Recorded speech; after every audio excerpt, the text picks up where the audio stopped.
Bienvenidos y bienvenidas a esta actividad. Yo estoy como contenta de verles. Estaba con algunos, conversé como durante las últimas semanas, como en el pasillo, como por favor vengan. Es difícil organizar una actividad en el contexto en que estamos de paro, sobre todo cuando ya llevamos varias semanas y ha bajado la asistencia. Entonces, con mayor razón, es súper importante, interesante que ustedes estén acá. Esta actividad es para ustedes, para los estudiantes, las estudiantes, también para los profesores, hay varios aquí.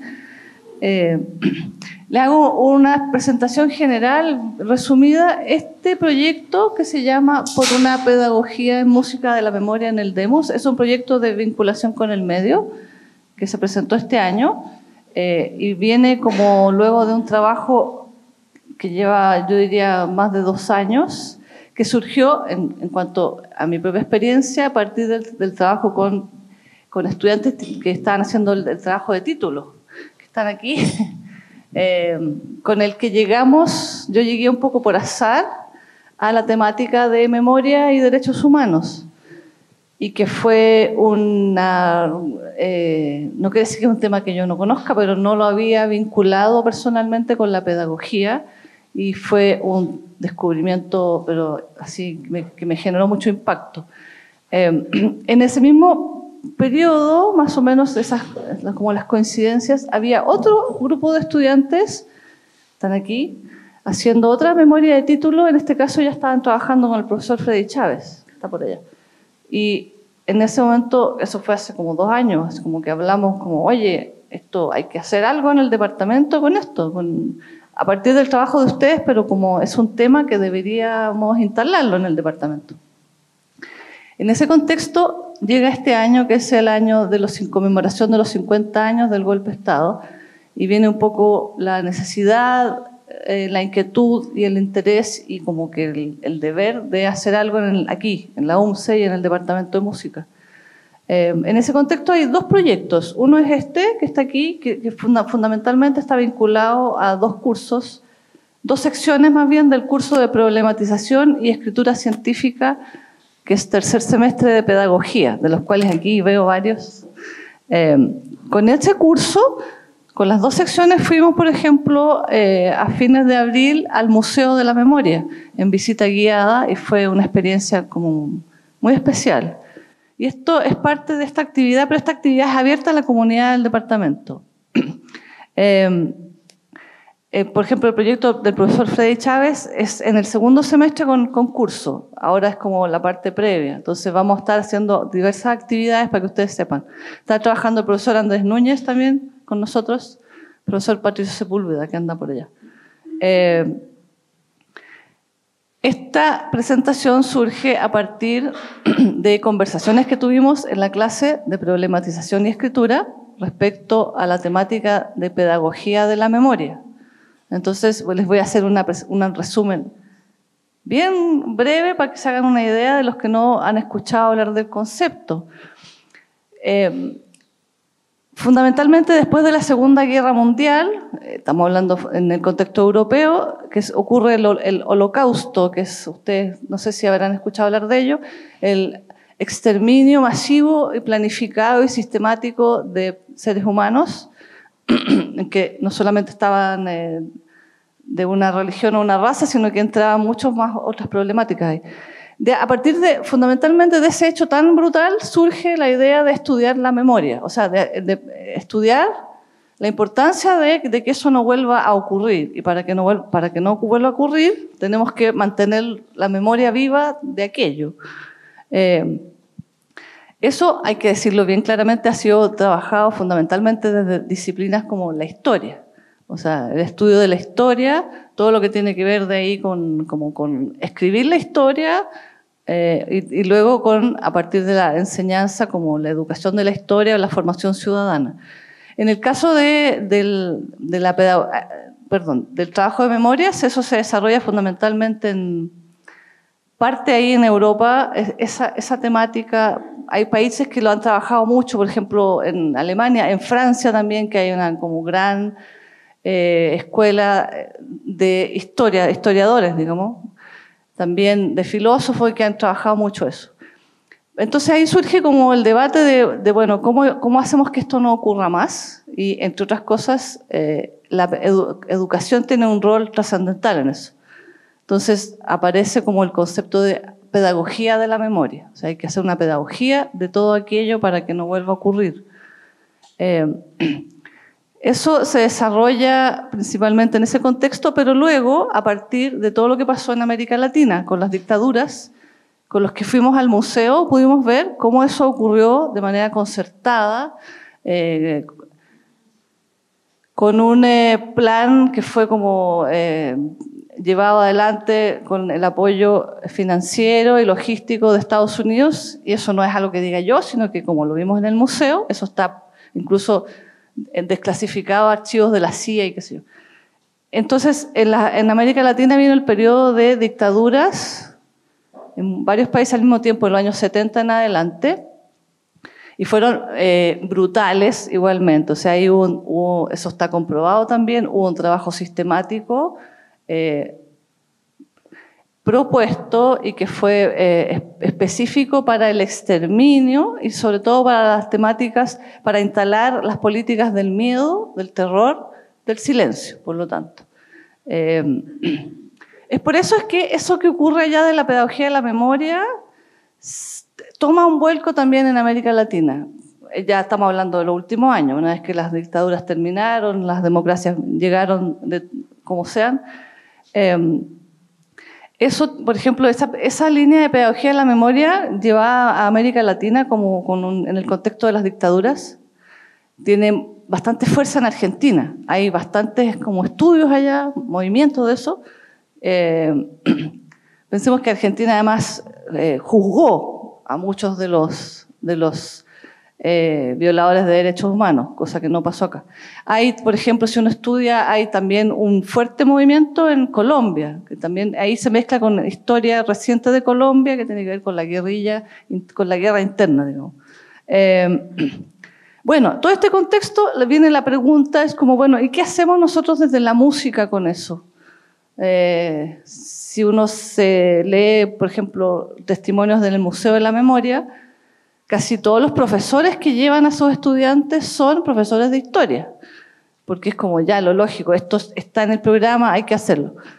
Pero viene la pregunta, ¿qué hacemos desde la música? ¿Cuál es el rol de la música? ¿Tiene o no tiene rol, digamos? Y ahí uno puede empezar a buscar, no les voy a dar ahora toda la lata, pero eso también parte desde el inicio, como del trabajo del Holocausto, después de la Segunda Guerra. Por ejemplo, en la última presentación, Katia Chornik, destacadísima investigadora, en el sitio web que ella nos va a mostrar, ahí hay un sitio que es Música y Holocausto, que es un sitio que ha buscado y ha trabajado y la importancia enorme que tenía la música en los campos de concentración, por ejemplo. Y luego, cuando llega este movimiento de pedagogía de la memoria de América Latina, hay algunas experiencias musicales, también Argentina, Colombia, pero no es algo que abunde.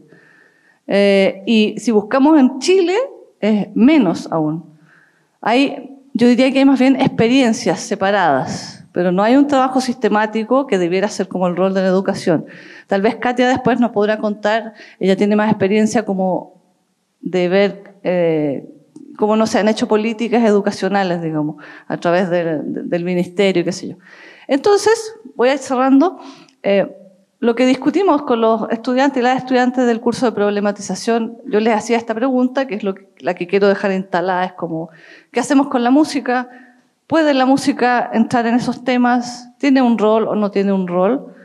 Y en clases, estudiantes, en una conversación muy honesta, varios dijeron así como, yo creo que no, o tal vez no sé cómo, no me lo imagino. Entonces, ¿qué mejor manera de ver dos ejemplos concretos, prácticos, que hicieron aquí estudiantes del departamento con sus trabajos de título? No nos van a mostrar todos los proyectos, toda la memoria, porque la tesis, digamos, porque no es la idea, no hay tiempo, sino que es como que ustedes conozcan experiencias y se les puedan abrir las preguntas. Eso, entonces, voy a dar primero paso a las primeras invitadas. Son Sara Sosa y Lilian Cabaluz. Ellas hicieron su memoria el año 2021, defendieron el año 2022, trabajaron bajo la guía del profesor Chávez y vamos a recibirlas con un fuerte aplauso.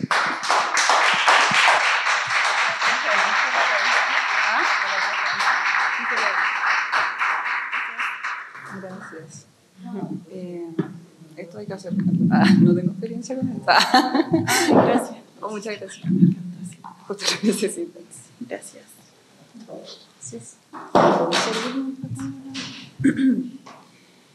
Ya. Buenos días a todas, a todos, todos los presentes. Bueno, nosotras somos Lilian Cabaluz, quien habla, Sara Sosa, ex estudiantes de Pedagogía Música acá de la UMCE. Bueno, nosotras escribimos nuestra memoria durante el año 2021, como decía la profesora Fernanda, y defendimos en enero del 2022. Y nuestro profesor guía fue el profesor Freddy Chávez. Bueno, nuestra memoria de título se titula Voces de la rebeldía en el aula hacia una didáctica de música y memoria. Vamos a partir como con aspectos más formales, que en verdad los voy a solo leer. Después vamos a profundizar acerca de ello, que son las preguntas de investigación. Bueno, la primera pregunta que planteamos ¿es a través de la memoria histórica y su uso pedagógico que se puede llegar desde la educación formal a influir en la percepción de nuestro presente para construir una sociedad más democrática y justa? ¿Es posible desarrollar una didáctica interdisciplinaria en base a la pedagogía de la memoria a partir de características de la música?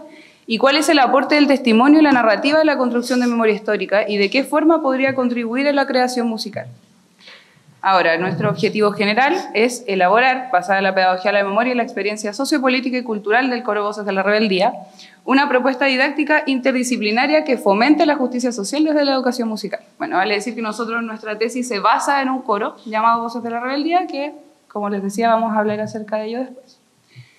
Bueno, nuestros objetivos específicos: analizar bibliografía y experiencias basadas en memoria histórica, testimonios, música, pedagogía de la memoria y educación de los derechos humanos, sistematizar desde una construcción didáctica los testimonios del coro Voces de la Rebeldía y diseñar un cuadernillo que contenga una didáctica explícita para el docente basado en el testimonio de las integrantes del coro Voces de la Rebeldía. Ahí podemos ver una imagen de la portada de nuestra propuesta didáctica, que es para segundo medio y se llama Pedagogía de la Memoria y Justicia Social en el Aula. Bueno, ahora vamos a hablar un poco más acerca de la memoria de título. Hola. Primero, contarles cómo nosotros llegamos a abordar este tema. Fue porque el contexto fue nuestra práctica 4. Estábamos haciendo la práctica en el Liceo Confederación Suiza de Santiago, que este liceo tiene un proyecto educativo donde se incluye todos los años una visita a diferentes centros de memoria en el 11 de septiembre. Entonces, en ese marco, a nosotros nos tocó acompañar a un segundo medio. Y claro, primero hicimos la reflexión de como el contraste que se genera, porque en las escuelas siempre ese día las clases se cancelan, entonces claro, como que no se usa ese potencial que debería ser un día de memoria, hacer actividades, no se hace, es un día de hecho que se ocupa como para instaurar el miedo, como que puede pasar algo, es un día peligroso. Entonces vivimos esa experiencia y primero dijimos ya qué importante que esto pase. Y después, ya cuando estábamos fuimos a Londres 38, nuestro profesor guía, en ese momento era parte del grupo Napalé, que es la banda que acompaña a este coro, y nos dijo que ese día se iba a presentar el coro en el Estadio Nacional. Y que ahí nos habló del coro, primera vez que lo conocíamos. Dijo que era un coro de mujeres que se había formado, eran mujeres presas políticas en 3 y 4 álamos, y que se iban a presentar. Entonces ahí nos llamó mucho la atención, la Sara fue, yo no pude ir esa vez, pero ahí fuimos y después nos quedamos como con esa idea de, primero, ¿por qué ni siquiera sabíamos que existía el coro, siendo que nosotras ya no somos así tan conocedores ni nada, pero estudiamos música, nos interesa el tema y ni siquiera sabíamos que el coro existe y que era algo demasiado importante? Entonces en ese momento dijimos, tenemos que hacer algo con eso, y justo coincidió con que estábamos buscando un tema para investigar. Entonces ahí dijimos, ya tenemos que relacionar esto, sumada a la reflexión de que la escuela siempre se invisibiliza. Entonces dijimos, ahí partió como nuestro camino de decir, esto tiene que ser nuestro nuestro centro de investigación y de ahí empezar el camino a ver cómo podemos vincularlo con la pedagogía. Bueno, como dice mi compañera, yo asistí ese día al Estadio Nacional en el marco de los 50 años de la Unidad Popular. Y cuando vi al coro quedé completamente impactada. Como que de verdad consideré que era una instancia de memoria, porque es una instancia, una muestra clara de la memoria viva, de nuestra memoria, y que estaba ahí y que en verdad dije así como, ¿cómo es posible que las personas no conozcan esto? Como que nos pareció algo demasiado importante de mostrar. Quizás nuestra investigación no tiene una incidencia tan grande, pero para nosotros era significativo también investigar acerca de esto. Ahora, la relación que hicimos del coro y su potencial en el aula tiene que ver con, bueno, el coro en sí ya es un proyecto artístico y es un proyecto artístico de memoria, entonces hay una vinculación directa entre el arte y la música, el arte y la memoria. Es un proyecto de memoria viva. Y obviamente, como todo coro, como todo proyecto artístico, consideramos que tenía alguna forma como una metodología de trabajo. Entonces, una metodología que probablemente nosotras íbamos a poder sistematizar y llevar al aula de alguna forma. Esa fue como nuestra principal motivación, nuestro principal interés inicial en el coro. Entonces, bueno, nosotras inscribimos la tesis el año 2020, que por cosas, bueno, que nos pasó a la mayoría, la pandemia y todo el contexto no nos permitió cómo hacerla durante ese año. Podríamos haber defendido un poco antes, pero nos atrasamos. Pero justo veníamos del contexto de la revuelta popular, o también llamado estallido social, donde pudimos, todas las personas que estamos acá, yo creo, nos pudimos dar cuenta que en verdad se seguía violando los derechos humanos. Estábamos viviendo un momento donde estábamos comenzando la pandemia y habían personas mutiladas, habían personas muertas, habían personas presas. Entonces eso nos motivó más aún a hacer un proyecto de título que tuviera relación con memoria, porque era importante que consideramos importante que desde la educación se empezara a tratar los temas de memoria, porque lo consideramos como un sustento, una base para que cambiara el paradigma del Chile, en realidad, de la forma en que vivimos. De hecho, consideramos que a esta altura, que ya estamos en el año 2023, lo que pasó en la revuelta popular ya se está dejando en el olvido, y eso habla claramente de que tenemos un problema con la educación en base a la memoria. Bueno, respecto a esta vinculación que nosotros pudimos hacer, surge entonces esta idea de vincularlo con el coro, y en nuestro marco teórico aparecen conceptos, como dijo antes Fernanda, como pedagogía de la memoria, aparece el concepto de educación de los derechos humanos. Hay una vinculación obviamente entre la música y las emociones, y cómo esto también se vincula con la lírica. En verdad, el coro, al ser una muestra de lo que ocurrió hace muchos años atrás, en formato artístico, nos habla de que las emociones, la expresión de emociones, tiene una vinculación muy directa con la memoria, porque la memoria tiene que ver con algo que también, con algo que influyó desde lo emocional en una sociedad. Entonces, esa fue como la forma en que lo pudimos sustentar desde el marco teórico, la vinculación de la música y las emociones, y la expresión y la memoria. Ahora, obviamente también hicimos una investigación sobre las bases curriculares. Nos basamos principalmente en las bases curriculares de segundo medio, porque segundo medio es donde se aborda, por lo menos en historia, todo lo que tiene que ver con dictadura. Y si sacamos algunas cosas, a investigación de los objetivos, etcétera. Y eso fue en base eso fue de las bases curriculares. Pero lo más importante, a nuestro parecer, que les queríamos comentar, que es algo que ocurrió en nuestro proceso de elaboración de tesis, es que nosotras utilizamos en nuestro marco teórico directamente los relatos de estas mujeres. ¿Qué es lo que pasó? Que después, en el año 2021, cuando comenzamos a escribir nuestra tesis, nos tuvimos que contactar obviamente con el coro. Nos reunimos con 3 mujeres, que es la Amelia Negrón, la Chini y la Lilia. Y tuvimos una once que duró 4 horas.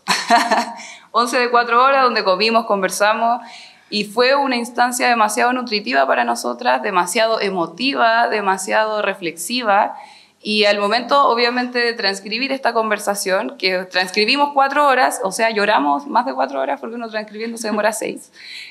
Lloramos transcribiendo todo lo que ellas nos pudieron transmitir, no solo acerca de lo que ellas vivieron o de la formación del coro en sí, sino de su visión de la historia de nuestro país. O sea, desde ellas pudimos sacar una versión de la historia de Chile en la época de dictadura. y de lo que ocurre en la actualidad también. Entonces nos pareció demasiado importante que su versión de los hechos estuviera plasmada en la tesis como parte de nuestro sustento teórico. Para sustentar estos relatos que están escritos de forma muy literal en nuestra tesis, en nuestro marco metodológico nosotros lo justificamos a través de ciertas autoras y autores que hablan acerca de la importancia de la dialogicidad, de la autobiografía, del diálogo, de la conversación, como Freire, como Arfuk, etcétera. Algunos autores que hablan acerca de esto, de la validez de la conversación, del relato, como un sustento teórico. Entonces eso para nosotros fue un camino que encontramos en la construcción de nuestra tesis, fue realmente hermoso.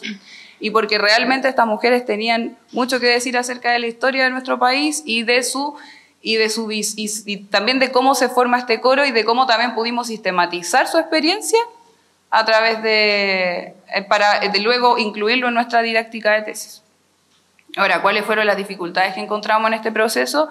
Obviamente la falta de información, porque hay poca investigación de memoria en Chile, hay poca, y lo que se ha hecho en general ha sido como más a nivel de monumento. No sé, pues está, por ejemplo, el Museo de la Memoria de los Derechos Humanos, que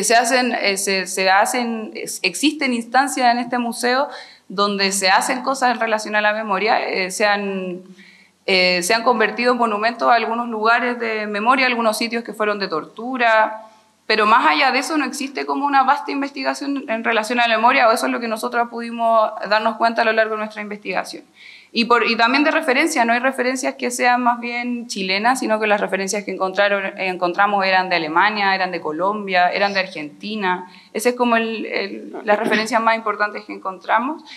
Y las bases curriculares también, porque nos dimos cuenta que en verdad en las bases curriculares, por lo menos las que investigamos nosotras, no se habla de memoria más que en el ramo de historia. Entonces, obviamente, tuvimos que ahí hacer como un trabajo para poder calzar como esto en música.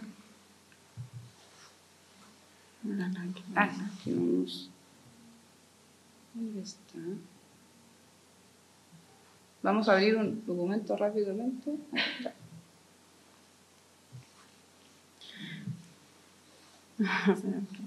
Ya. Tú hablas más, yo lo mío. Ahora les vamos a presentar, como dijo mi compañera, en nuestros objetivos específicos.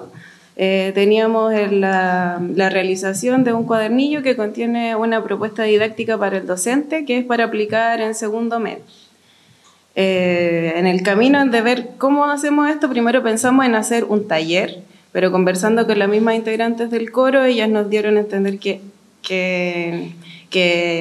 esto tenía que tener un carácter obligatorio. Entonces descartamos la idea de taller y pensamos un poco en grande, pensamos en hacer una unidad pedagógica que se llamara Música y Memoria, pero después, claro, aterrizamos un poco y dijimos, no, esta es una tesis de pregrado, no podemos ir tan lejos, la idea es que sea algo que se pueda realizar.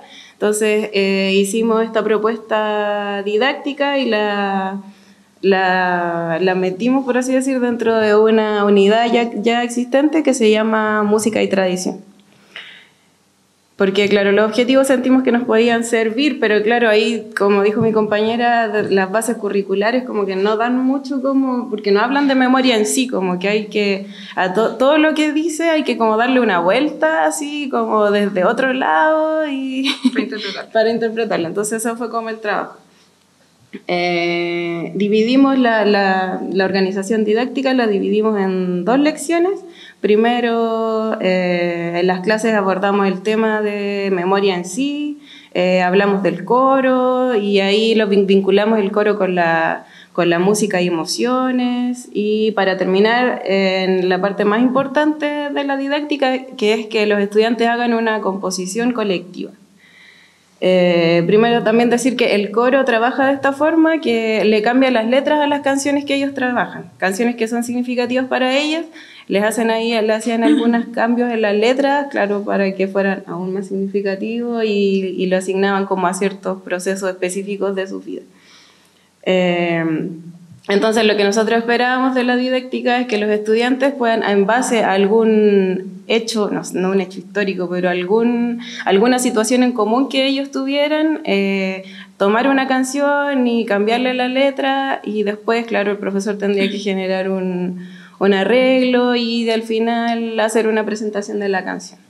Ahora, para mostrarles más o menos el cuadernillo, que igual es amplio, pusimos primero los objetivos de aprendizaje, donde incluimos objetivos de música, historia y de lengua y literatura, porque siempre se pensó como un trabajo interdisciplinario.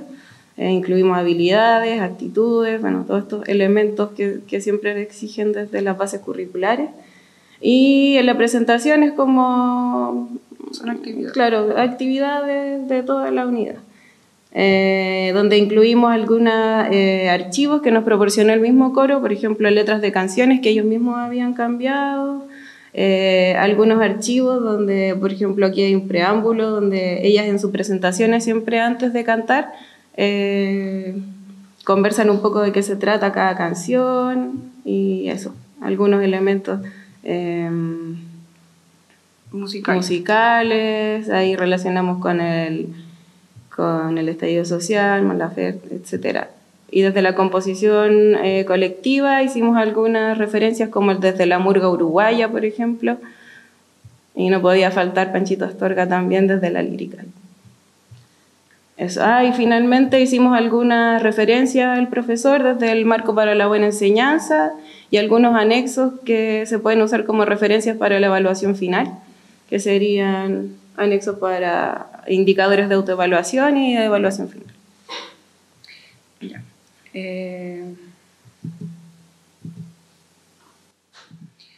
Ya, reflexiones posteriores al título. En verdad esto como que lo vamos a hablar desde nuestra postura de tituladas. Ya tituladas, ya trabajando, porque nos titulamos en enero y desde marzo que estamos trabajando, entonces ya tenemos más de un año de experiencia como docentes en aula. Y bueno, además de eso, las reflexiones posteriores al título, la importancia es la vinculación de la memoria y la educación musical. O sea, eso es lo más importante, lo que más sacamos limpio de nuestra investigación, es que realmente se puede tratar memoria desde la educación musical, sobre todo por su vinculación emocional. El coro es una muestra viva de una manifestación artística de memoria. Entonces, obviamente, todo esto se puede llevar al aula desde los ramos de educación artística, desde las emociones. Y así muy chiquitito, sentimos que algunas problemáticas al momento de aplicarlo son cosas que nos han pasado a nosotras como en nuestra vida personal como docentes que trabajamos en una escuela básica y el sistema educacional en verdad no nos ha permitido como reformular nuestro mismo proyecto como en el nivel de enseñanza en el que estamos trabajando en la actualidad. Y bueno, y el estrés y todas las cosas que nos pasan a los profesores. Finalmente les queremos mostrar un video, voy a cortar un poquito, muy cortito, dura 2 minutos, que es porque obviamente nos gustaría que escuchen algo del coro. Amelia Negrón diciendo Palabras para Julia, que es un preámbulo antes de una canción que se llama Palabras para Julia. Nos gustaría que lo escuchen. Y lloré. Ay, me equivoqué, perdón.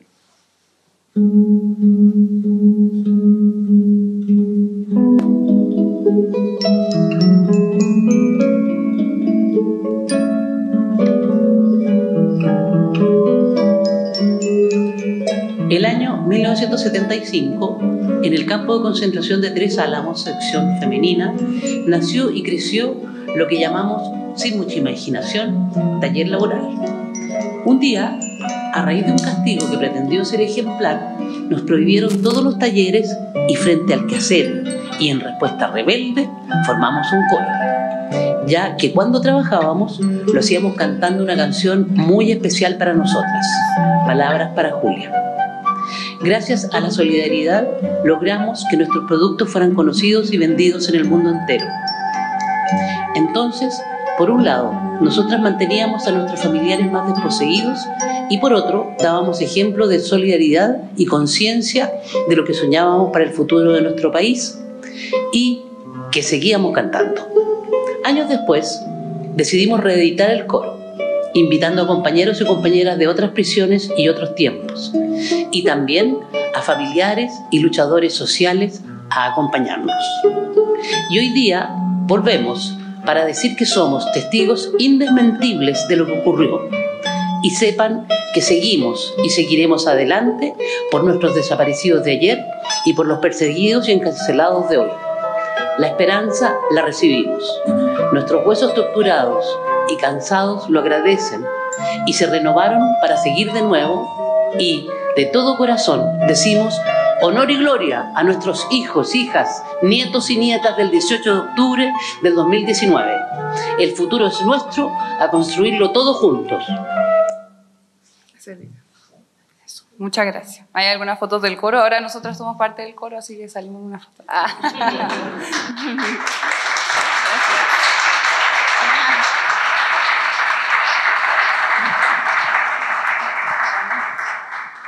Muchas gracias, Sara y Lilian. Vamos a dejar las preguntas para después, así que si tienen cosas que quieren preguntar, anótenlas, por favor. Muchas gracias. Para los estudiantes que están del curso de problematización y escritura, recuérdense lo que estábamos hablando en el curso hace tiempo, ¿ya? La última clase. No vayan a pensar que en la etapa en que ustedes están estudiando hay que llegar a hacer un trabajo así de grande. Estos son trabajos de memorias de título, que de hecho ahora ya se cambió el formato, trabajos que podían demorar 1 año a 2 años. Son investigaciones largas, pero es para que tengan un botón de experiencia, ya para que no se asusten.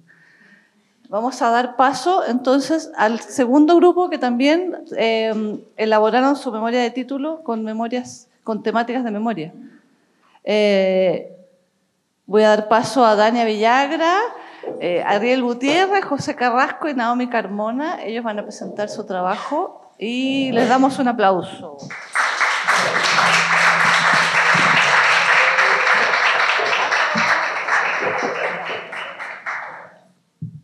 Bueno, buenos días a todos los presentes. Mi nombre es Naomi Carmona, a mi lado está Ariel Gutiérrez, José Carrasco y Dania Villagra. Al igual que las chicas que presentaron anteriormente, nosotros también estamos titulados, algunos con trabajo, otros desempleados, pero así es la cosa. Adelante.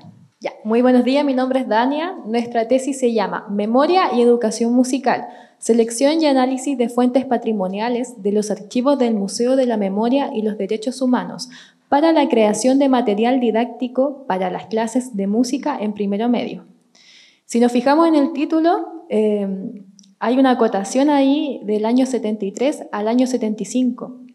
Dentro de nuestra investigación nosotros nos dimos cuenta que durante esos años las expresiones artísticas que se iban creando tenían una temática parecida. Entonces nos dimos cuenta que el sentir era como un sentir colectivo, había una incertidumbre de qué iba a pasar con las personas durante ese tiempo.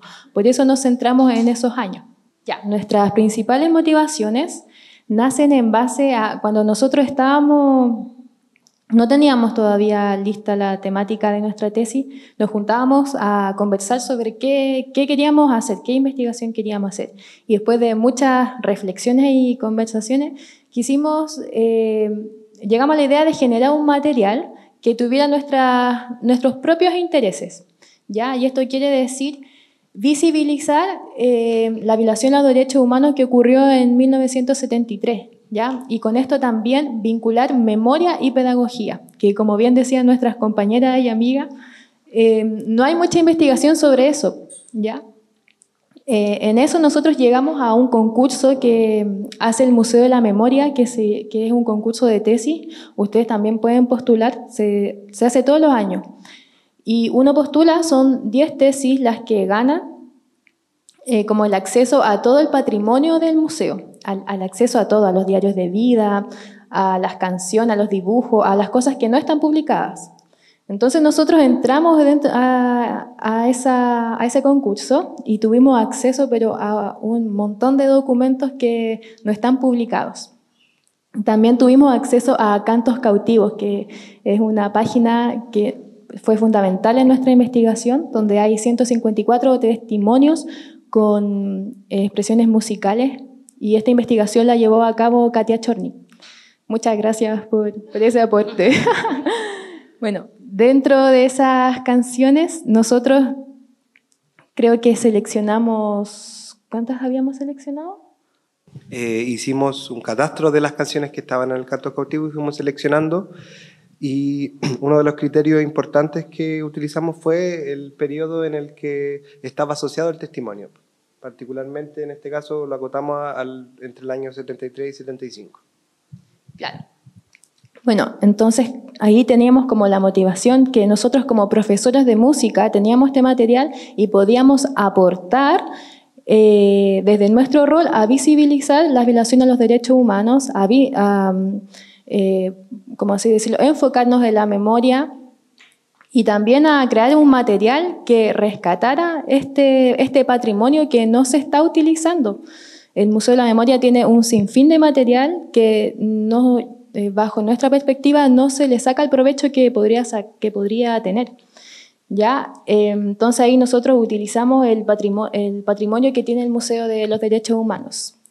Algunas de las preguntas que tenemos son: ¿por qué es importante llevar al aula el ejercicio de la memoria a través de la música?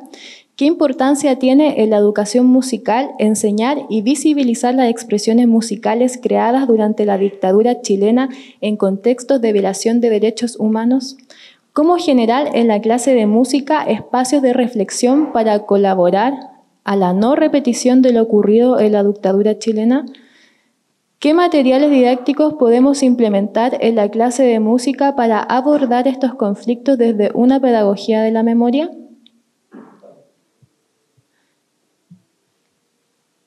Ya, nuestra pregunta de investigación.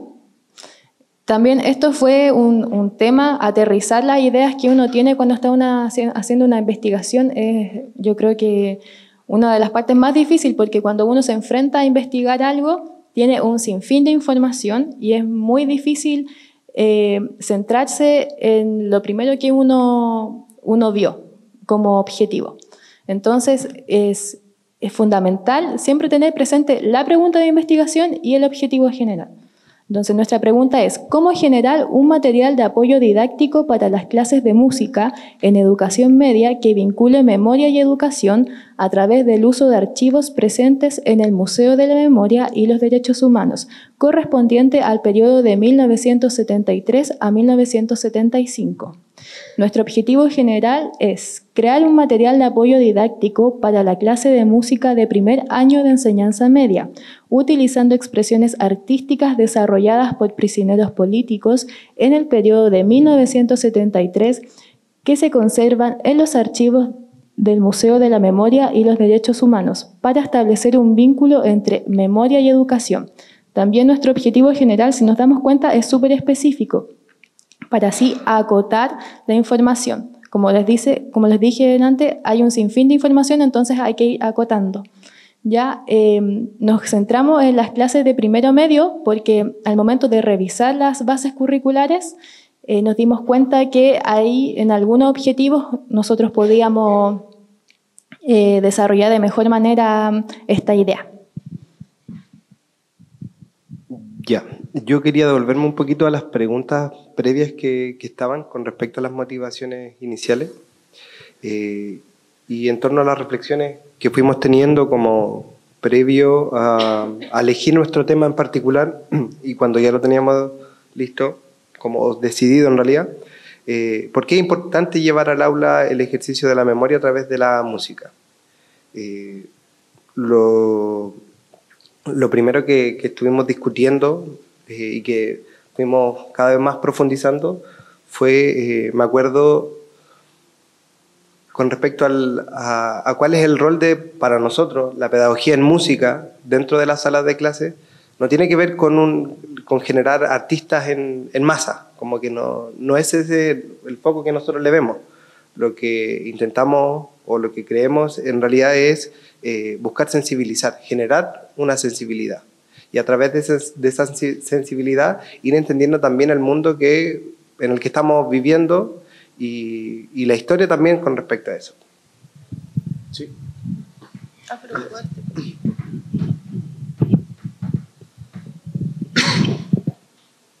No, ya.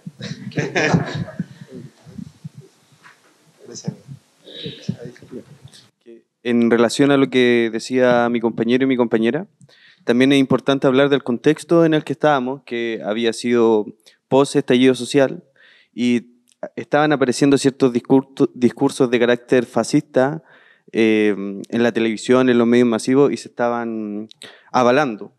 nos dimos cuenta también que discursos sobre derechos humanos estaban siendo súper relativizados, como a los delincuentes no importan los derechos humanos de los delincuentes, el contexto de los inmigrantes también. Entonces todo esto nos hizo reflexionar sobre la importancia de los derechos humanos y educar para eso. Y como también decía mi compañero Pepe, entendíamos que a veces la objetividad con la que se presentan ciertos hechos históricos, como el golpe de Estado, no permiten dimensionar lo relevante y lo trágico que fue para las víctimas de las violaciones de derechos humanos. Y entendíamos que a través de las clases de música se podía sensibilizar mucho más el tema, se podía entender no desde la objetividad histórica, sino desde una cuestión más humana, desde la condición humana. A partir de eso ya podemos como ir entendiendo de por qué es importante llevar al aula, por esto mismo que acaba de decir mi compañero Ariel, qué importancia tiene la educación musical en enseñar y visibilizar las expresiones musicales creadas. Es porque también es un relato mismo de las experiencias, como lo mencionaban las compañeras antes de nosotros, es la memoria viva que tienen, como que es una experiencia que está ahí presente hasta el día de hoy. Y con respecto a cómo generar en la clase de música los espacios de reflexión y qué materiales didácticos podemos implementar, lo abordamos en las siguientes diapositivas. ¿Alcanza eso? ¿Qué es para tomarla? Bueno, nosotros para la confección del material didáctico tuvimos que tener en cuenta estos tres aspectos, ¿ya? Más que referirnos a la investigación como tal, me gustaría señalar que fueron importantes estos tres aspectos porque al fin de cuentas nos dieron los lineamientos con los que nosotros teníamos que generar, o sea, crear ese material. Nosotros tampoco somos expertos, o sea, al igual que ustedes vamos a recibir cierta formación, pero siempre uno está aprendiendo nuevas cosas también. Primero, el marco teórico y conceptual. Si bien este es un punto bien particular de la investigación como tal, nosotros necesitábamos generar un sustento para nuestra investigación y también visualizamos que ese propio sustento podía ser utilizado como una herramienta curricular para el profesor. Es decir, por ejemplo, quizás existe algún profesor que no sabe lo que son los derechos humanos o que, no sé, necesita una definición de memoria o, por ejemplo, no conoce centros de detención, etc.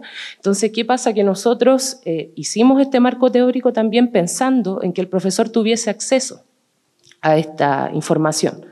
Por otro lado está el trabajo con los archivos patrimoniales, que como mi compañera decía, nosotros fuimos parte de este concurso, tuvimos acceso a estos archivos, tanto los que están públicos como otros que aún no se hacen públicos, y claro, tuvimos que aprender a trabajar con los archivos, es decir, no es tan solo ir y revisar, sino que también nosotros tuvimos que hacer una investigación de cómo analizar, porque no es llegar y poner esto me gustó o no sé, este no me gustó, etcétera. O sea, también yo creo que aquellos archivos merecen el respeto de que nosotros tratemos de poner como dar nuestro 100% y poder estudiarlo como a cabalidad. Un paréntesis con respecto a los archivos patrimoniales que encontramos en el museo, habían varios que estaban en conservación, por lo tanto, como que había que ponerse guantes, ahí habían algunos que nos pasaron el formato digital porque estaba todavía en proceso de conservación, por lo tanto no teníamos acceso como a él directamente. Y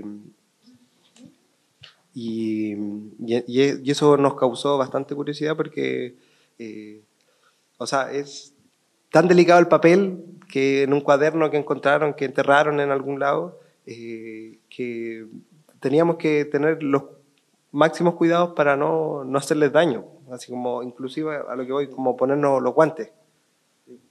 Y bueno, primero también nos dimos cuenta que había mucho material.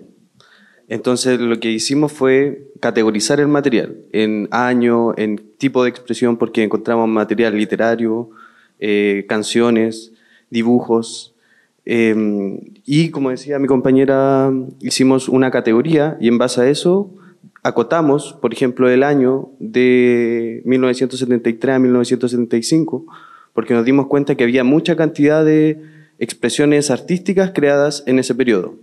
También cuando hicimos la investigación nos dimos cuenta que ese periodo es el periodo donde más se encarceló gente, porque básicamente se encarcelaba a gente de forma indiscriminada. O sea, pillaban a alguien con una quena en la calle y lo metían preso. Bueno, eso. Y como decía mi compañero Pepe, tener también el material en los cuadernos de los y las prisioneras políticas también fue impactante emocionalmente para nosotros, como poder tener el mismo cuaderno con el que ellos escribieron, ver la letra, ver la emoción que había detrás del papel, de la forma de escribir, también hizo que nuestra investigación se demorara mucho más. Tuvo una carga emocional para nosotros poder realizar este material.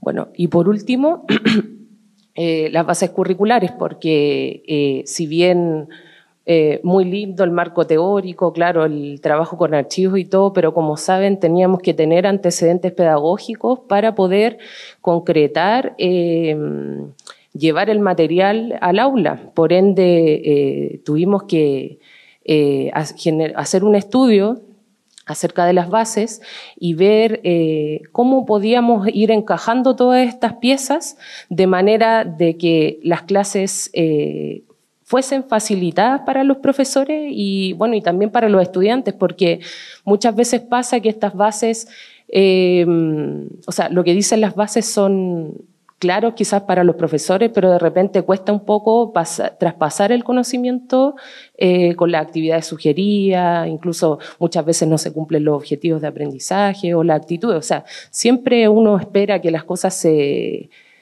cumplan, pero en la práctica igual es muy distinto. Entonces, bueno, podríamos continuar para...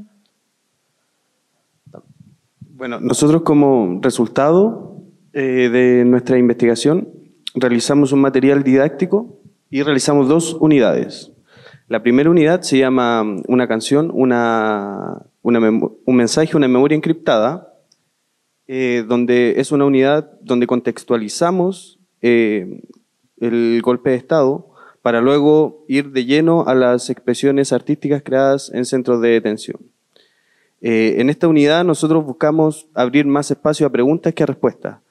Se trata de conversar sobre la memoria, conversar sobre las violaciones a los derechos humanos, entender por qué se produjeron y entender también el rol del arte en estos lugares. ¿Por qué hubo arte cuando no necesariamente podía haber existido arte? La segunda unidad se llama se escucha una memoria que tiene que ver con el montaje de una pieza que el tema se llama Se escucha muy lejos. Estas son las 2 unidades, las planificaciones. Parte de las preguntas que nosotros hacemos. Esta es una partitura de Jorge Peña Gens, que fue un músico académico, quien fue asesinado y momentos antes de su ejecución, él realizó una partitura con el papel de una cajetilla de cigarros y un fósforo quemado, escribió esto. Esto es parte de las obras que vemos nosotros en la primera unidad, para contextualizar y entender las expresiones artísticas creadas en los centros de detención. Esta es una partitura de la segunda unidad. Eso. Bueno, nosotros, el material didáctico parte como un plan piloto. Lamentablemente nosotros no pudimos concretar, o sea, ponerlo en práctica directamente, es decir, las unidades que recién mostró mi compañero, las mismas actividades, pero resulta que desde acá de la UNCE hay un vínculo con el Museo de la Memoria y ellos nos ofrecieron participar de unas mediaciones pedagógicas. ¿Por qué? Porque a la UNCE llegó una exposición llamada Dibujos en Prisión. El museo tenía la idea de que nosotros como profesores pudiésemos mediar la instancia, como dice su nombre, y de cierta manera también nosotros mismos poner en práctica un poco lo que estábamos tratando de concretar con el material. Bueno, ahí pueden ver, esto fue en octubre del 2022, asistieron 2 cursos, 2 segundos medios de un liceo público de La Cisterna. La profesora de arte se contactó conmigo y nosotros ahí pudimos coordinar más o menos la actividad. Nosotros lo que hicimos fue tomar una de las actividades de nuestro material didáctico y la tuvimos que adaptar, es decir, tuvimos que hacerlo un poco más breve, hacer como la actividad un poco más centrada. Puedes pasar. Y esto es lo que resultó, ¿ya? Que la idea era que ellos crearan un podcast en base a los relatos que iban haciendo en ese momento respecto a sus intereses en los dibujos. Por ejemplo, se podían dividir en 2 o en grupos, etcétera, y ellos podían grabarse con su teléfono y decir, bueno, un ejemplo, a mí me gustó este dibujo porque creo que transmite esto, porque creo que los colores son muy lindos, etcétera. Las características eran variadas las que iban mencionando. Nosotros igual elegimos unos cuantos dibujos y que le íbamos haciendo cierta introducción. Como que había una contextualización con algunos de los dibujos, no recuerdo la cantidad de dibujos, no sé qué eran, pero nosotros elegimos 4 y que fuimos dibujo por dibujo como dando una pequeña contextualización para que ellos también después pudieran fijarse y orientar un poco en qué es lo que tenían que fijarse, cómo tenían que tal vez interpretarlo, qué les generaba, entendiendo desde dónde surgía ese dibujo y tal vez las características de su confección también. Bueno, acá está la actividad que nosotros creamos y que expusimos ese día, ¿ya? Más que nada señalar que nosotros entregamos algunas preguntas a modo de ejemplo para que ellos pudieran reflexionar, como por ejemplo quién era el autor del dibujo, los dibujos son del mismo centro de atención, si pertenecen al mismo año, crees que expresan los mismos sentimientos o hay diferencias, ¿por qué? La idea es que ellos pudiesen conversar acerca del tema. Ahí está la continuidad de las instrucciones y aquí vamos a compartir algunas fotos de la actividad. Fueron aproximadamente 37 estudiantes el primer día y el segundo día fueron 36, si no me equivoco, de segundo medio. Entonces, acá en la UNCE, sí, en el Salón de Honor. Salón de Honor, creo que sí. ¿Cómo? Galería. En la galería. Bueno, y para finalizar, en vista y consideración del tiempo también, a modo personal, me gustaría decir que el trabajo con archivos y el trabajo en general con todos los temas relacionados a memoria y derechos humanos es un trabajo complejo. Complejo porque existen muchos estigmas al respecto de cómo hacerlo, ¿ya? Yo creo que muchas veces se piensa que no es necesario hacerlo o no se puede hacer porque existen distintas sensibilidades en el aula. O sea, en verdad yo creo que los profes piensan cómo hacerlo. El tema está en que, al igual que como decían las compañeras anteriormente, han ocurrido una serie de sucesos en Chile que ya no nos permiten, por lo menos a nosotros como docentes, seguir callando al respecto. Y yo creo que siempre existen soluciones y existen distintas actividades que podemos nosotros aplicar como profesores. Bueno, no sé si ustedes también quieren mencionar. Sí, a modo de reflexión yo quisiera decir que nosotros como profesores de música tenemos algo a nuestro favor y es que las bases curriculares de nosotros no son tan concretas como por ejemplo en matemática o en otras asignaturas. Nosotros tenemos objetivos como reflexionar, conocer variada música y dentro de esos objetivos se pueden ir vinculando este tipo de actividades, ¿ya? Así que no estamos como tan amarrados a un contenido en sí, ¿ya? Y también el tema del trabajo de archivos es súper interesante, es súper enriquecedor. Si tienen acceso, en algún momento una invitación a que lo hagan. Como consejo, categorizar, tratar de ser lo más objetivo posible, y si tienen que hacer trabajos de investigación, siempre tener el foco en el objetivo, en la pregunta de investigación, ese tipo de cosas. Bueno, yo lo último con lo que cerraría yo, con respecto a qué problemáticas ven ahora en el desempeño profesional para llevar a cabo estas propuestas. Creo que la principal es, como lo decía mi compañero, las ideologías fascistas que hoy en día están como muy presentes y están cada vez más normalizadas, como que van generando como estas trabas de parte, muchas veces no del colegio necesariamente, a veces sí, pero más desde la casa, más desde los papás de los estudiantes que no quieren como, o que relativizan de esta manera como la violación a los derechos humanos ocurrió en dictadura, como que no, la versión que tienen ellos claramente como que no les acomoda que nosotros estemos compartiendo eso. Entonces, esa podría ser una problemática, pero que es súper abordable también porque nosotros nos estamos basando también en las bases curriculares, nos estamos inventando, nos sacamos del bolsillo como la idea netamente de abordar la memoria dentro de la sala de clase. Y para cerrar, nos gustaría leer un poema que escuchamos de la voz de un prisionero político y a nosotros nos hizo mucho sentido. El poema, se llama La manzana. El autor es de Rolando Rojo Redolés. Es parte de los poemas que nosotros pudimos recopilar en esta investigación. Fue hecho en el año 1973 en el Centro de Detención Campamento de Prisioneros Chacabuco. El compañero Araya estuvo de cumpleaños. Recibió de regalo una manzana. La puso sobre la mesa. Le contemplamos en silencio. Su color rojo era una gota de sangre en la aridez del desierto.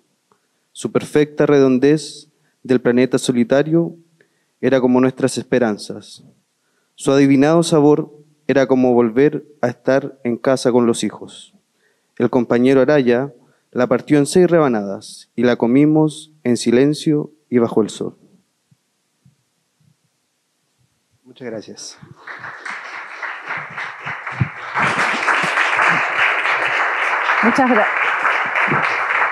Muchas gracias a los 4 integrantes, las 4 por su participación. Enriquecedora, por cierto. Tenemos una última presentación, así que no se muevan de aquí. ¿Ustedes la ayudan a ella? Voy a presentar mientras tanto. Ella es una invitada estelar que tenemos hoy día. No, te van a pasar una. Katia Chornik, ella reside en Inglaterra, en Londres. Por eso fue que ella fue como una especie de milagro que dentro de este contexto ella me avisó que venía a Chile por razones familiares. Y yo le dije, tienes que venir a la UNCE. Y luego, porque en algún momento se pensó yo pensé hacer actividades separadas, como que por ejemplo, que ellos fueran directamente a la clase, en actividades cerradas, una vez, otra vez, pero coincidió todo y yo dije, bueno, ya, vamos para adelante. Entonces es como una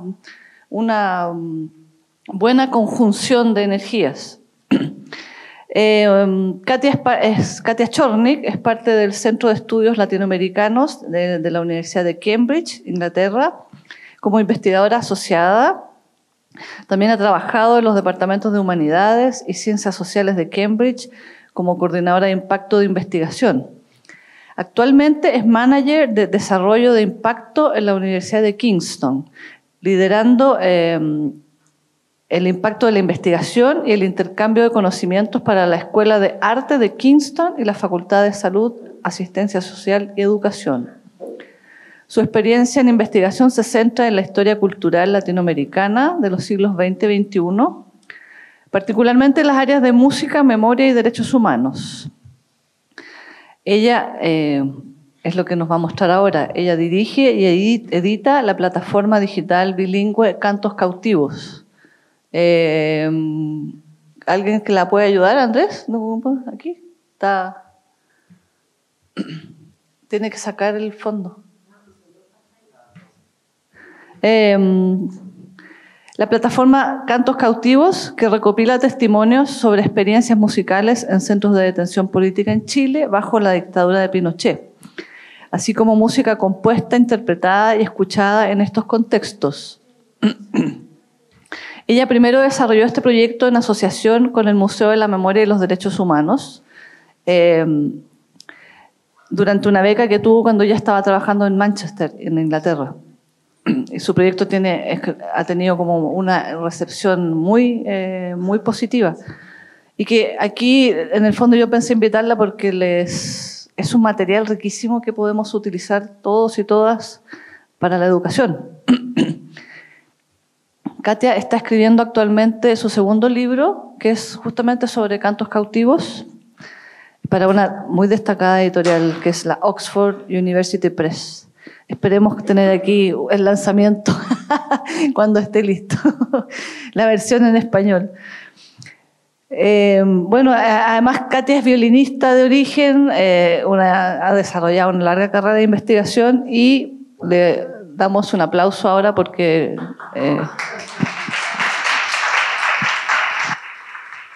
Bueno, muchas gracias. Se escucha, ¿no? Tengo que confesar que cuando Fernanda me dijo como justo hoy día que había paro, no me dijo antes, así que tengo que confesar que nosotros nos conocemos, éramos jóvenes y bellas. Sí, debo confesar que no me imaginaba que iba a haber público. Así que bueno, gracias por venir. Bueno, yo creo que como todos acá, todos y todas y todes, con mucha expectativa de qué va a pasar en los 50 años, en el aniversario. Yo hace 25 años que vivo en Inglaterra, pero estuve por bastante tiempo antes y después del aniversario 40 y me pareció un momento muy especial, la verdad. Pocos años después me invitaron a Grecia, a Atenas, a un evento conmemorativo de los 50 años del golpe de allá. Pocos años después, no recuerdo el año exacto, pero fue pocos años después del aniversario 40 acá. Y yo, bueno, llegué allá asumí bastantes cosas. O sea, pensé, bueno, era un aniversario 40, como fue tan en grande acá en Chile, me imagino va a ser 100 veces más de lo que fue acá. Y para mi sorpresa, no. O sea, fue totalmente...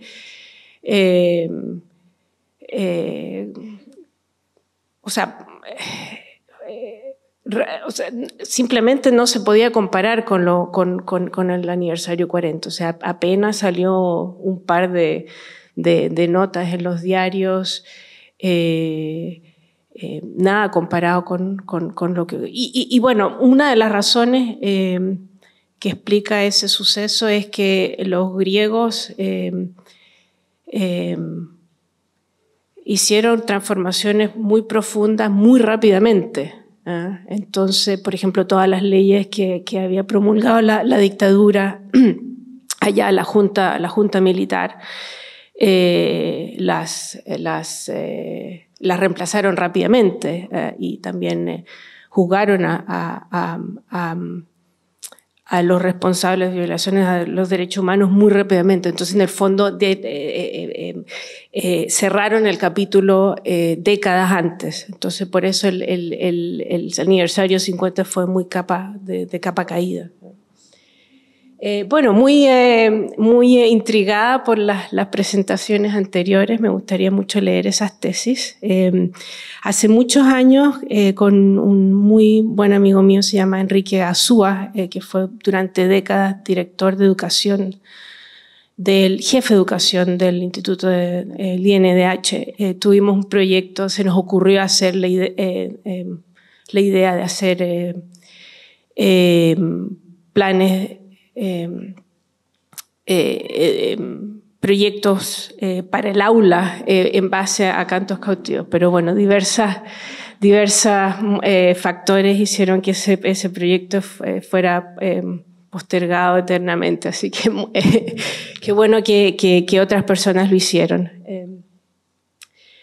Una de las cosas que me llamó un poco la atención de las presentaciones anteriores es que se habla de memoria, pero no se define qué es lo que es memoria. Yo creo que es bien importante hacer la distinción entre memoria e historia. Y a grandes rasgos hay tres relaciones posibles. Y esto lo ha estudiado Elizabeth Gelin, socióloga argentina, muy destacada. La primera es memoria como fuente histórica. La segunda, memoria como objeto de estudio, y la tercera es memoria para corregir datos históricos. En mi investigación yo uso más que nada los dos primeros enfoques, pero yo creo que es súper importante definir eso, porque se tiende a decir esto ocurrió usando fuentes actuales, pero esa información está mediada por décadas de el espacio, ¿no? entre el momento en que ocurrieron los sucesos y en el momento en que se recuerdan esos sucesos. Además está mediado por las condiciones actuales en las cuales se recuerda ese momento. Así que yo creo que es súper importante recordar eso. Un punto súper puntual, valga la redundancia, el archivo Cantos Cautivos tiene 161 testimonios actualmente. Probablemente ustedes escribieron la tesis hace un tiempo, así que eso hay que actualizarlo. 161, de los cuales 38 se refieren a canciones totalmente originales, o sea, escritas, letra y música en prisión política, y 14 de ellos se refieren a canciones en que la letra es nueva o está modificada.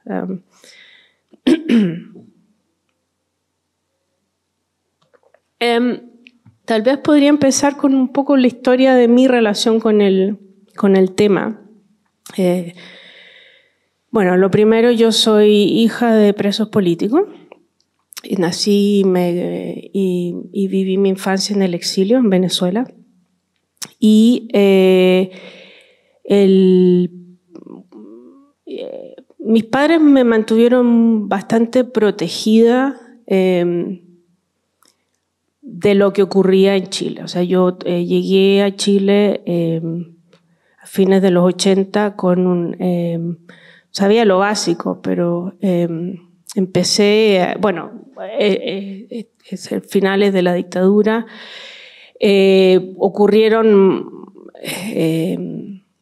sucesos bien importantes, ¿no? Bueno, el plebiscito, primero que nada, el retorno a la democracia, la publicación del informe Rettig. Para mí eso fue como un punto gatillante cuando se publicó este informe. Bueno, yo estaba chica, estaba en los primeros años de enseñanza media o terminando la básica, no me acuerdo. Y me acuerdo que haberme enterado por la radio, por la televisión, acerca de este famoso informe Rettig. Así que bueno, me conseguí una copia un poco a escondidas de mis padres y la leí. La leí, fue no sé si alguno de ustedes ha leído el informe Rettig, que es un mamotreto muy grande. En esa época no existían copias digitales. y bueno, tuve o sea, me enfermé leyendo ese mamotreto. Justo en esa época, además, se redescubrió el lugar de la venda sexy o discoteca. Bueno, asumo que todos saben acerca de ese centro de detención, un centro de detención que queda no muy lejos de acá, en la calle Irán con los Plátanos. Y era un recinto clandestino de la DINA, y es una casa donde vive una familia. Y digo redescubrir porque a todos los presos y presas las llevaban vendadas, entonces más o menos se sospechaba dónde estaba, pero nadie tenía certeza exactamente de dónde estaba. Entonces se redescubrió este lugar bueno, uno de los sobrenombres de este lugar es la discoteca, por la música que se tocaba día y noche en este lugar. ¿Me escuchan todavía o no? Sí. La música era una característica importante de ese lugar. Y yo, bueno, en esa época yo estudiaba violín, y el hecho de que la música fuera tan fundamental en este lugar me llamó mucho la atención, ¿no? O sea, me impactó. Y bueno, mis padres habían estado presos en ese lugar, así que los acompañé a un acto que se hizo afuera, un acto ecuménico. Y bueno, ese fue mi primer acercamiento al tema, ¿ah? Ahora yo esto lo archivé en mi mente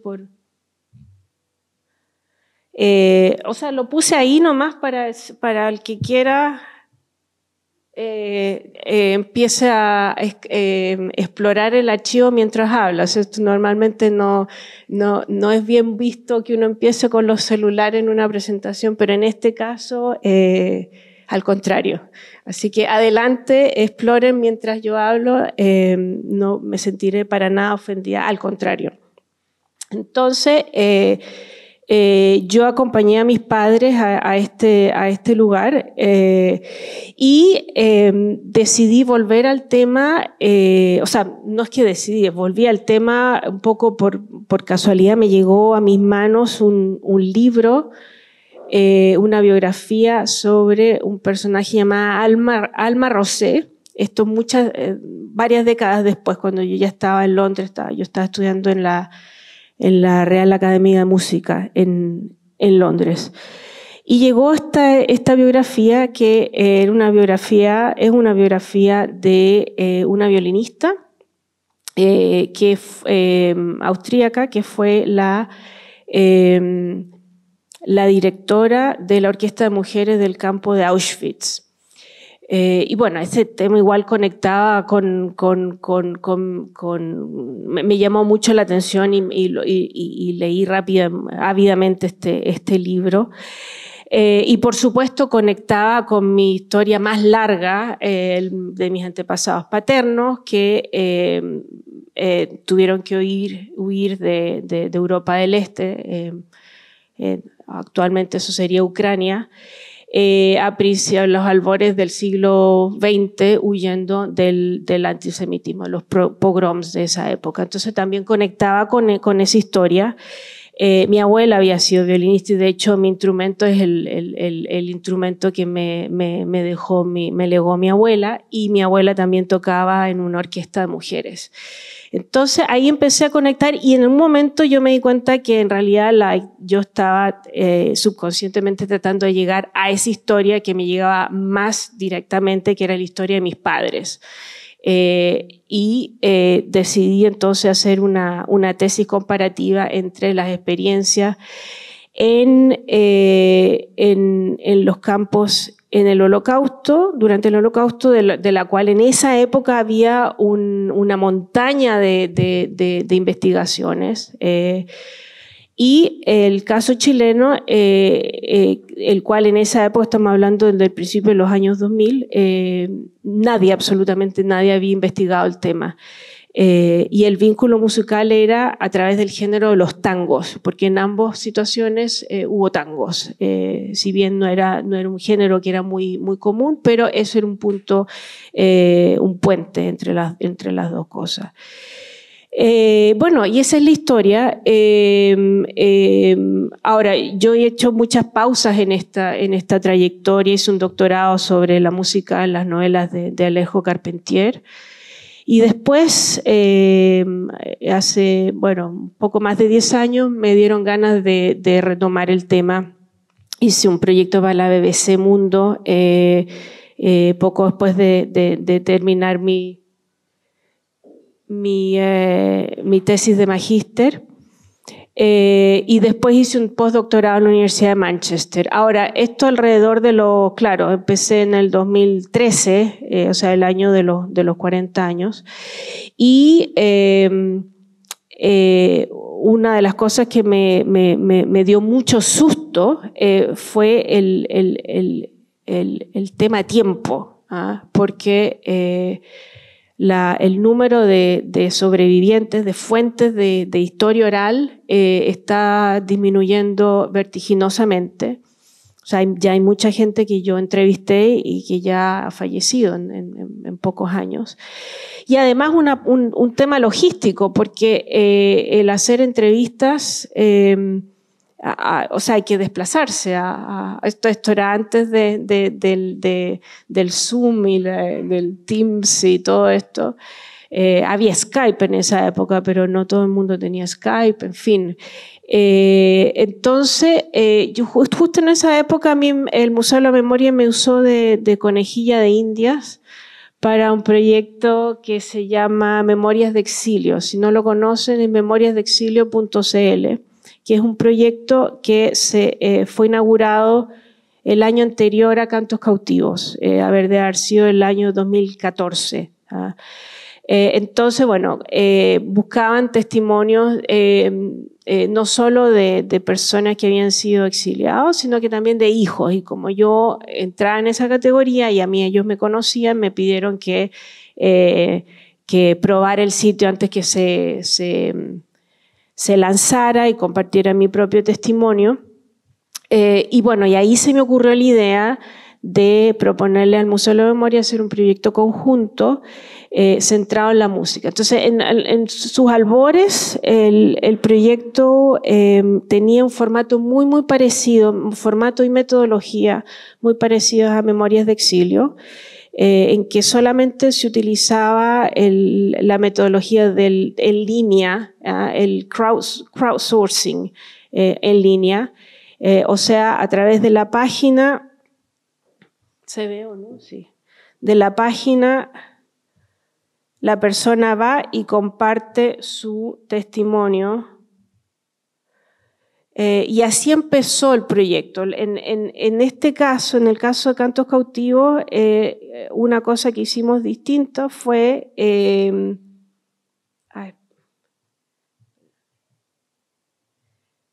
hacer una campaña muy fuerte de... ahí se ve el formulario a la derecha. Entonces, aquí uno pone los datos y luego lo envía. Hicimos una campaña muy fuerte de prensa antes de lanzarlo. Entonces, cuando lo lanzamos ya había bastante material y eso voló realmente, o sea, se esparció, fue un método súper efectivo de hacer correr la voz y que la gente lo visitara. O sea, no confiamos en los conocidas, sino que nos llegó gente con quienes no teníamos ningún contacto anterior. Y el proyecto fue un proyecto conjunto por alrededor de un año y después, partimos aguas y en ese momento también yo creé una versión en inglés. Entonces el proyecto completo, el material, el archivo, todo, absolutamente todo está disponible en el idioma inglés, lo cual nos ha permitido internacionalizarnos mucho, ha permitido que el proyecto se use en muchos países que no son de habla hispana. Por supuesto, uno de los objetivos es que más gente sepa no solo de la actividad musical en Presidio, sino que en general sobre el periodo de dictadura, ¿ya? y en países pero muy, muy lejanos a Chile. Se usa también como recurso pedagógico, no solo a nivel escolar, sino que es universitario, pedagógico y también de investigación. Ya varios artículos académicos que se han publicado, no míos, sino de otras personas. Eso. Bueno, el sitio actual no es el sitio original. El sitio original nos quedó chico rápidamente. O sea, primero cosas como bien básicas, no se podía, no era compatible con celulares el primero. Entonces lo fuimos modificando hasta que al final quedó claro que había que hacer un sitio totalmente nuevo. Y este sitio lo construyó un muy amigo mío que se llama Hernán Taylor, que es chileno, pero vive hace décadas fuera. Y él es ingeniero y se dedica a temas muy, muy avanzados. Trabaja para la IBM. Y el sitio, su arquitectura, o sea, se ve simple, pero es muy, muy complejo. Está construido sobre una base de datos, una base relacional de datos. Y bueno, una de las cosas esenciales es el tema idiomas, ¿no? Que se puede... cualquier página se puede cambiar al otro idioma. Y como el sitio web es leído en muchos países de habla hispana, pero que no son Chile, eso ha traído varios dilemas editoriales, ¿no? ¿Qué hacer con los chilenismos? ¿Qué hacer con cosas, no sé, del acervo cultural que no son obvias para un montón de personas? Entonces la solución que hemos optado es, bueno, tratar de neutralizar lo más posible el idioma y cuando es necesario incluir un chilenismo, por ejemplo, lo definimos, ¿ya? Y eso hay un... no sé qué tanto se ve desde atrás, pero a lo mejor es más fácil que lo explique. En testimonios, en letras, cuando hay algo que requiere una definición, o pueden ser, por ejemplo, nombres de instrumentos, o pueden ser personajes históricos, ¿ya? Hay que definirlos, ¿ya? Entonces, eso está marcado hay una línea roja, y uno entonces pone el cursor arriba y ahí aparece el... Fernanda, ¿crees que sea una buena idea mostrarlo o no? Se ve poquito, bueno, pero ya saben que eso todo está pensado absolutamente a propósito para el público que no es chileno. Y también hay un tema, ¿no? O sea, incluso pensando en público chileno, pensando en generaciones que no nacieron en dictadura, hay cosas que personas como Fernanda y yo asumimos, pero no se puede asumir para personas más jóvenes. Entonces, todas esas son las razones para crear este glosario y como especie de mini índice de nombres. Bueno, la prensa nos ha ayudado un montón. También fuimos parte de una exposición en el Museo Británico hace unos años, todo sobre disidencias. Pero es muy interesante la historia, la exposición, porque cubría milenios de objetos que tenían que ver con disidencias. O sea, por ejemplo, incluso había cosas de Babilonia, qué sé yo, estatuas que representaban que eran objetos de protesta, por ejemplo, contra el rey de esa época, ¿ah? Así que, bueno, nos contactaron. Yo al principio pensé que era una broma cuando me llegó el correo, Y bueno, participamos en esa exposición con materiales del proyecto Cantos Cautivos. A ver, ¿qué más? Bueno, Fernanda mencionó, yo estoy escribiendo un libro. Uno de los capítulos es todo sobre cantos cautivos. Ahora, cantos cautivos no es todo mi proyecto, o sea, hay un montón de cosas que el archivo no tiene. Yo empecé esta investigación, el canto cautivo surgió varios años después que yo comenzara esta investigación por un problema más bien práctico, ¿no? de cómo recopilar la mayor cantidad posible de testimonio lo más rápido posible. Y además, esto me olvidé mencionarlo antes, además incorporar a personas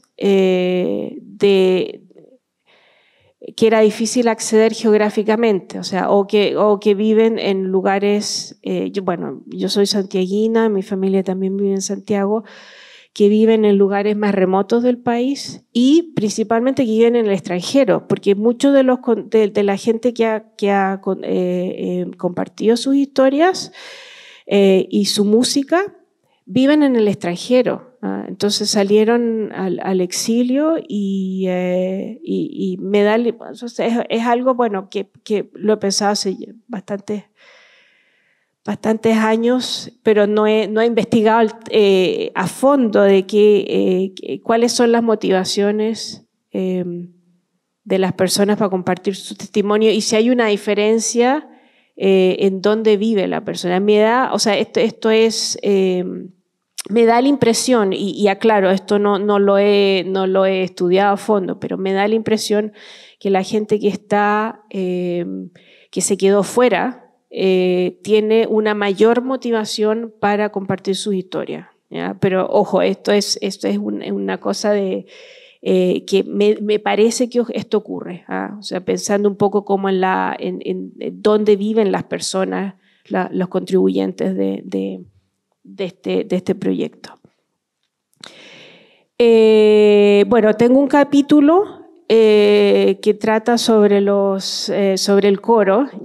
El coro Voces de la Rebeldía. Yo empecé a seguir ese coro justo antes que tuvieran la primera presentación. Eso fue en el año 2013. Entonces seguí todo el proceso de preparación, de formación de la primera versión de este coro. Y bueno, el coro ha tenido bastantes transformaciones bien radicales en sus políticas internas, en el repertorio, en quiénes están y quiénes no están. Y yo ese trabajo lo publiqué en un artículo en que hice una comparación con otra instancia conmemorativa que son los Diablos Rojos de Víctor Jara. Si bien, bueno, no tiene que ver con el repertorio en prisión política, valga la redundancia, Víctor Jara fue preso político. Entonces, bueno, en ese artículo yo me centro un poco de cuáles son como la visión, cómo se transforma la memoria, se resignifica a través de estas expresiones artísticas. Y una de las cosas también que discuto son quienes pueden, quienes no pueden participar en esta instancia. Pero bueno, ese estudio ya ha sido, o sea, hace poco salió un artículo muy bueno de Daniel Parti y Fernanda, por favor, ayúdame. La coautora, ¿cómo se llama? Que fue alumna de Daniel Parti. Bueno, se nos olvidó, pero ¿Bárbara? No. Bueno, es un artículo escrito por dos personas, uno de ellos es Daniel Parti.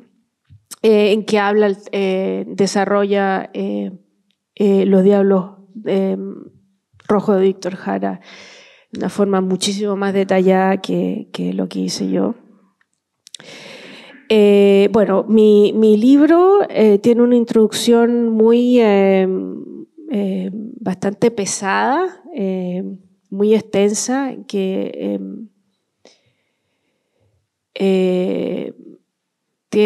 pongo especial énfasis en ética.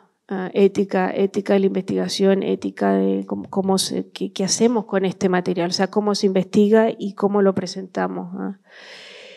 Una de las cosas que es un arma, un objeto de doble filo es el tema específico de música y tortura.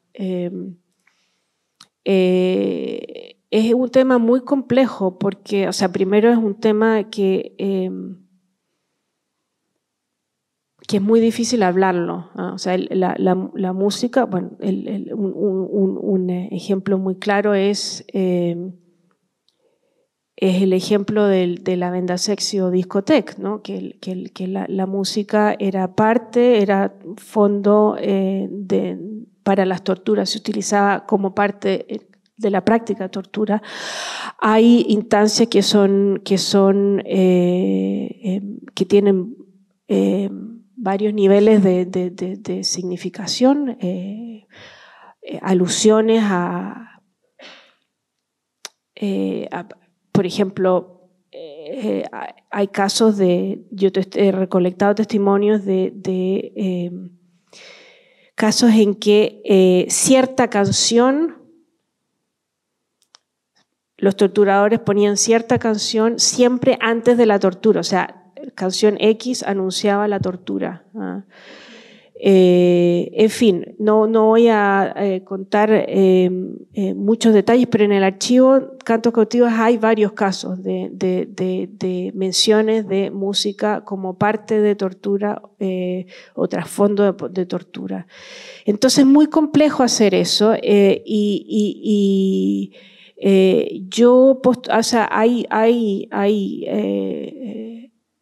hay investigaciones de otras personas que se centran muy en particular acerca de estos temas. Y bueno, esos temas, el ángulo específico de música y tortura es un tema que lamentablemente a los medios de comunicación les encanta, ¿ya? Entonces es muy fácil que se trivialice el asunto. Hay uno de los artículos que yo critico es de qué manera los investigadores e investigadoras contribuimos a que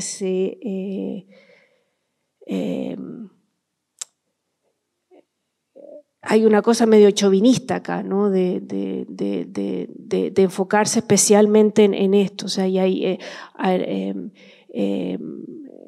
está el riesgo, ¿no? Que la gente empiece o sea, eso ha ocurrido en el pasado. Por ejemplo, cuando, no sé si llegó acá la noticia en los años 2007, 2008, por ahí, con gran escándalo se destapó que en recintos de detención de la llamada Guerra del Terror, si usted está utilizando música como elemento de tortura, y entonces la gente en blogs, en redes sociales, discutían, por ejemplo, qué música era más apropiada para tortura. Que en el fondo, claro, tiene que ver también como si las cualidades, los elementos musicales tuvieran algo que ver con la gravedad de la tortura. Entonces eso es un tema muy éticamente muy complejo. Ahora también hay un tema, hay algo que no se ha mencionado, no se mencionó en las presentaciones anteriores, que hay mucha investigación en la psicología, el tema de memoria. Y bueno, memoria también hay, por lo menos en Sudamérica se tiende a asociar con memoria de la dictadura, pero el término memoria es algo muchísimo más amplio. Entonces, una de las cosas que es importante resaltar que en general existe un sesgo en memorias autobiográficas y memorias episódicas, o sea, de ciertos episodios que ocurrieron en el pasado. Hay un sesgo de, uno normalmente se recuerda de aspectos más positivos que negativos. Entonces también hay un tema, yo por ejemplo en entrevistas no presiono a las personas por decirme, contarme sucesos específicos. Ahora eso igual aflora, o sea, por ejemplo en muchos de los testimonios que hemos recibido de cantos cautivos, la gente igual cuenta ocasiones, sucesos, ¿no? de la música usada con motivos bastante negativos. Hay un testimonio que lo podrían ver, es sobre Volver a los 17. Si ponen en el buscador Volver a los 17, se van a encontrar, y ese testimonio tiene que ver con experiencias en el cuartel Borgoño, y es de una mujer que tenía, si me recuerdo bien, tenía 18 años cuando la tomaron presa, y entonces, bueno, cuenta cómo el personal de la CNI la obligó a cantar esa canción que estaba en la radio en ese momento, y la obligó a cantar, y en fin. Entonces ese tipo de testimonios es súper complejo, y yo insisto en que no hay que insistir con ángulos específicos, porque el daño potencial es real, ¿ya? O sea, el riesgo de retraumatizar a las personas. Bueno, hablaba de la metodología, me he ido bien por las ramas de este proyecto, Cantos Cautivos. Comenzó entonces solamente con la metodología en línea. Ahora, yo rápidamente me di cuenta de que estábamos dejando a hartas personas fuera de este proyecto. Que personas que ya sea por una capacidad tecnológica, que no tenían capacidad tecnológica suficiente para llenar el formulario e enviarlo, o porque no tenían computador, o porque simplemente había una barrera psicológica. Es obvio decirlo, pero es más fácil conversar con una persona enfrente que conversar con una máquina enfrente. Entonces me di cuenta rápidamente que había que ampliar la metodología. Yo hasta ese entonces quería, mi postura era no mezclar metodologías. O sea, yo hasta ese entonces estaba haciendo etnografía tradicional con el micrófono, el dictáfono, y luego transcribí las entrevistas así.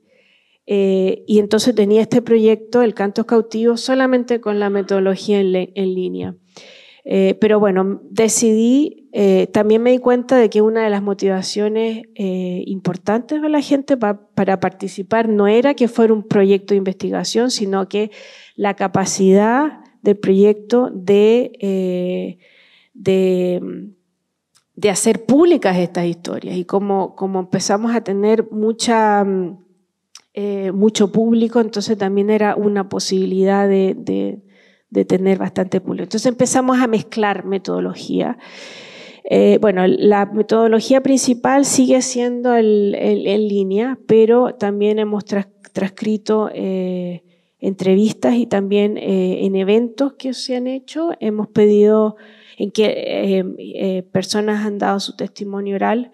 hemos pedido permiso para grabar y luego editar esos testimonios. Siempre hay un proceso de revisión por parte de o sea, cuando nos llegan testimonios, nunca publicamos inmediatamente, o sea, siempre se edita y luego se le manda el borrador a la persona para que lo apruebe o lo modifique según quiera. Fernanda, tenemos que terminar pronto, ¿no? Me imagino.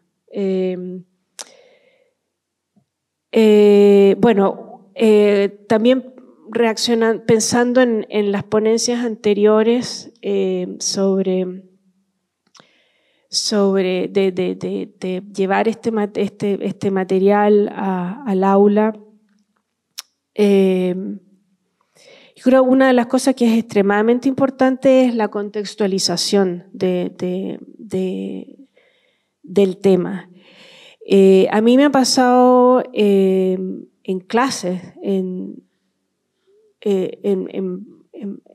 con estudiantes, ¿no? que me han comentado, bueno, ¿cómo es posible? ¿No? O sea, que estudiantes poniendo en duda la severidad de las condiciones en estos recintos debido a que había música. En otras palabras, la existencia de la música en estos recintos relativiza o incluso niega que las condiciones en el fondo no estaban tan mal porque podían hacer música, y eso es algo que yo creo que antes que surjan ese tipo de comentarios hay que dejarlo súper en claro. Eso como recomendación.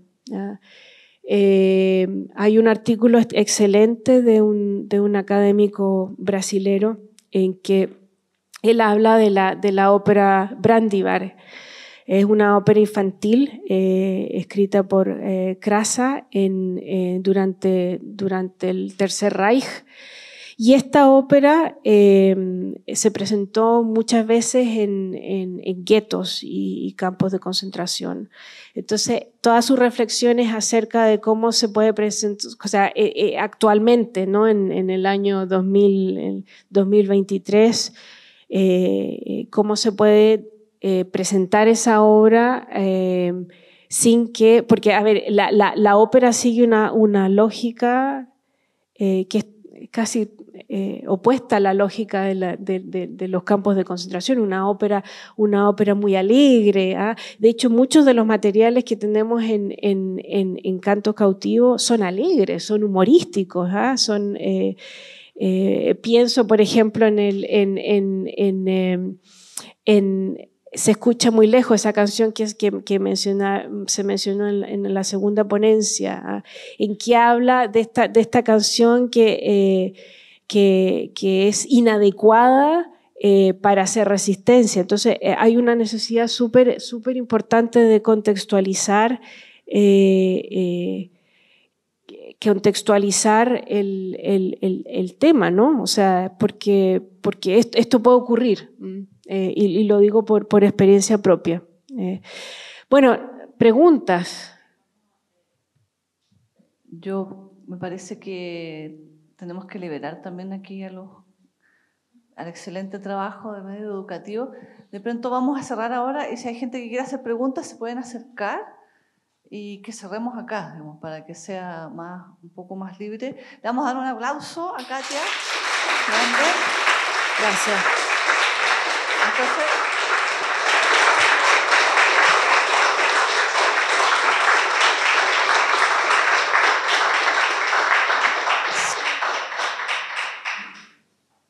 preguntas para Katia o para los expositores o comentarios, levanten la mano así como ahora para que nos organicemos. Claro, pasen. Muchas gracias. Hay harta gente que como que ya se está yendo. O si tienen algún comentario.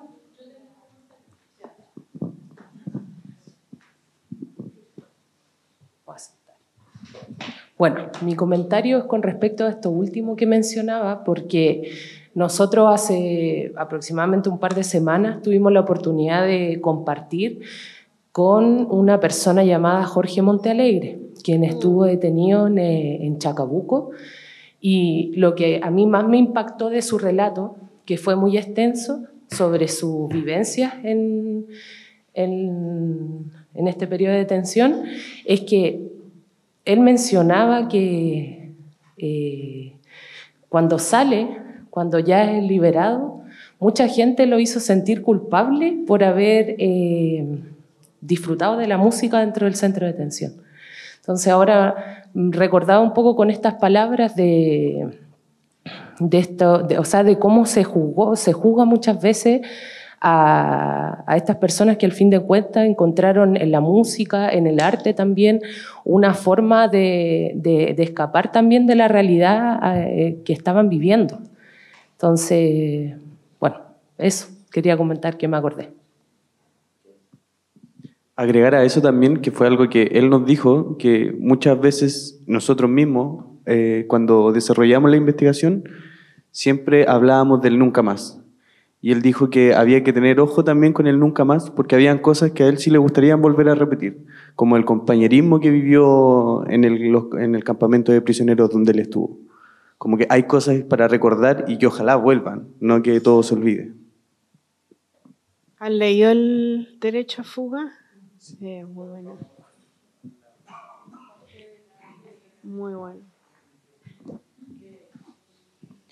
Respecto, bueno, lo que decía Ariel, también nos pasó con Lilian que obviamente nosotros la presentación tenía que ser un poco cortita, entonces no nos pudimos extender en muchas cosas que pudimos recopilar, pero también el tema del compañerismo, no sé, las mujeres que estuvieron en 3 y 4 Álamos igual nos decían que la sección femenina pudieron generar como un vínculo como tribal, hasta como tribal, como en la forma en que ellas se contenían unas a otras, las mujeres que fueron madres en el contexto de detención, la educación, como la coeducación, autoeducación entre ellas. También ellas pudieron elevar como algunos informes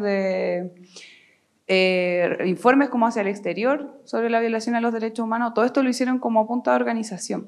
Y en el caso de ellas, los cantos y la música tenían como un sentido expresivo y también un sentido ritual, porque cantaban cuando personas salían en libertad o desaparecían. Entonces, eso quería decir. Un aplauso a todos, muchas gracias por participar.